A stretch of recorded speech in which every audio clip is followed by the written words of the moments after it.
আসসালামু আলাইকুম, কেমন আছেন সবাই? আশা করছি ভালো আছেন, আমিও ভালো আছি। আজকে আমি করে নিব সবজি দিয়ে একটা লাবড়া। আর এই লাবড়ার জন্য এখানে আমি বেশ কয়েকটা সবজি নিয়েছি, পটল, বেগুন, পেঁপে, তারপরে আলু।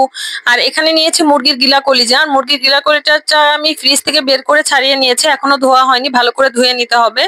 আর এখানে মুরগির গিলা কলিজা, গলার হাড় সবকিছু রয়েছে। এবার আমি কড়াই গরম করে নিচ্ছি, নিয়ে কড়াইতে আমি পর্যাপ্ত পরিমাণে তেল দিয়ে দিলাম। তেল দিয়ে দেওয়া হয়ে গেলে এবার এর মধ্যে দিয়ে দিচ্ছি বেশ খানিকটা পেঁয়াজ। আর অল্প একটু আমি পেঁয়াজ রাখছি।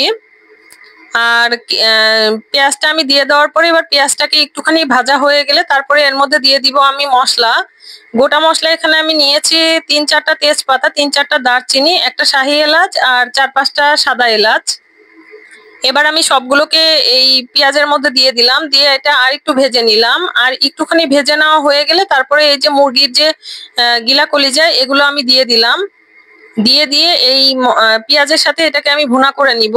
আমি একটা বড় শেফের ভিডিও দেখেছিলাম, সে বলেছিল খাড়া মশলা দিয়ে মাংস কষালে মাংসটা ভালো করে কষা হয়, বাট বাটা মশলা দিয়ে মাংস কষালে মাংসটা শুধু মশলাই কষা হয়, মাংস কষা হয় না। এই জন্য খাড়া মশলা মানে গোটা মশলাগুলো দিয়ে আমি মাংস কষিয়ে নিচ্ছি। আর এখানে দিয়ে দিচ্ছি 1 চামচ হলুদ, 1 চামচ মরিচের গুঁড়া আর 1 চামচ পরিমাণ লবণ। এবার আমি সবকিছু দিয়ে একটুখানি কষিয়ে নিব। 10-15 মিনিট কষিয়ে নেওয়া হয়ে গেলে তারপরে এর মধ্যে আমি বাটা মশলা দিয়ে দিব। বাটা মশলা হিসাবে আমি এখানে নিয়েছি আদা, রসুন, জিরা, ধনিয়া, সবকিছু আমি একসাথে বেটে নিয়েছি। বেটে নিয়ে সেই মশলাটাই এর মধ্যে দিয়ে দিব। আর এই মশলাটা 1 চামচ পরিমাণ, টেবিল চামচ পরিমাণ দিয়ে দিচ্ছি। দিয়ে দিয়ে এই মশলা দিয়ে আরো 5-10 মিনিটের মতো এভাবেই কষিয়ে নিব, কোনো প্রকার পানি দিব না। এই তো দেখছেন খুব ভালো করে কষিয়ে নিচ্ছি। খুব ভালো করে কষিয়ে নেওয়া হয়ে গেলে তারপরে এটাকে নামিয়ে রাখবো একটা বাটিতে। এটা ভালো করে কষিয়ে নেওয়া হয়ে গেছে, এটাতে কোনো প্রকারের পানি নাই। এবার এটাকে একটা বাটিতে নামিয়ে রাখলাম, নামিয়ে রেখে এবার সবজি রান্না করে নিব। আর এই যে মুরগির গিলা কলিজাগুলো, এগুলো পরে সবজিতে দিব। এই তো দেখছেন কড়াইটা আমি ধুয়ে নিয়েছি, নিয়ে এবার এই কড়াইতে প্রথমে দিয়ে দিলাম তেল। তেল দিয়ে দিয়ে এবার তেলের মধ্যে দিয়ে দিচ্ছি পেঁয়াজ। এখানে এখন অল্প পরিমাণ পেঁয়াজ ইউজ করলেই হবে। আর দিয়েছি 4-5টা কাঁচামরিচ।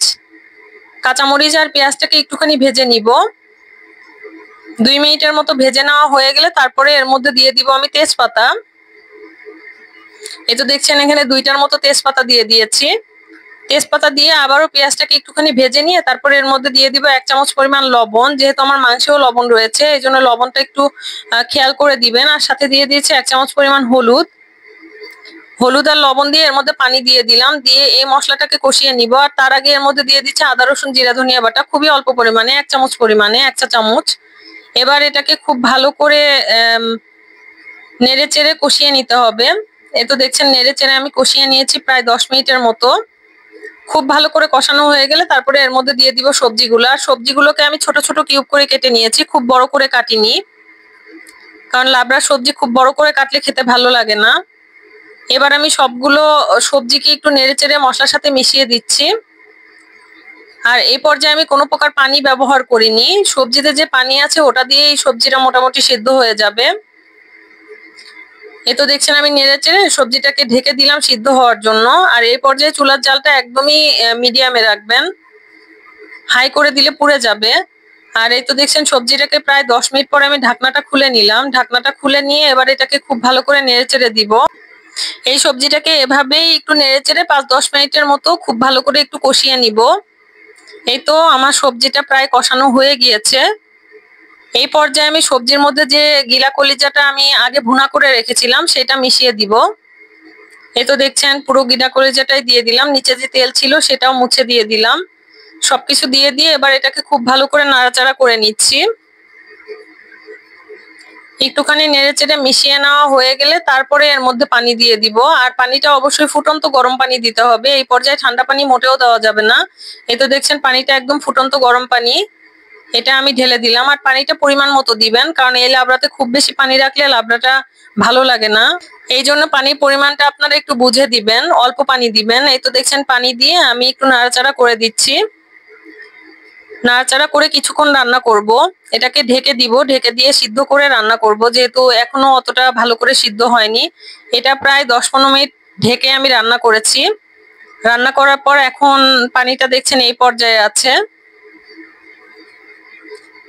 এখন লাবড়া একদম পারফেক্ট আছে। এখন এই পর্যায়ে আমি একটুখানি জিরা ধনিয়ার গুঁড়ো উপর দিয়ে ছিটিয়ে দিব।